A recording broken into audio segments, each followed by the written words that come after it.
रूपणं म्हणजे रूप दाखवणं, नि म्हणजे नीटपणे चांगल्या रीती, असा त्याचा अर्थ आहे निरूपण. प्रवचन हा दुसरा एक शब्द. प्रकर्षाने वचन बोलणं म्हणजे प्रवचन. म्हणजे त्यात कुठेही चूक सापडता कामा नये. जो विषय मांडायचा तो अगदी परिपूर्ण पद्धतीने मांडणं म्हणजे प्रवचन हा शब्द आहे. भाषण आणि प्रवचन यात हा फरक आहे. भाषण म्हणजे काही बोलावं अशी अवस्था असते.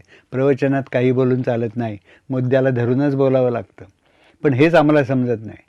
आज आमची अशी समजूत आहे, प्रवचन म्हणजे काही बोलत सुटायचं. अगदी चुकीचे. याचं कारण मधल्या काळात जी प्रवचनं व्हायला लागली ती अशी विशेष मुद्द्याला धरून होत नसत, म्हणून तशी कल्पना निर्माण झाली. पण वेदांपासून प्रवचन याचा निश्चित अर्थ आहे की स्पष्टपणे सगळे विषय परिपूर्ण रीतीने सांगणं म्हणजे प्रवचन. कुठेही शंका ठेवायची नाही. शंका जर असेल तर ती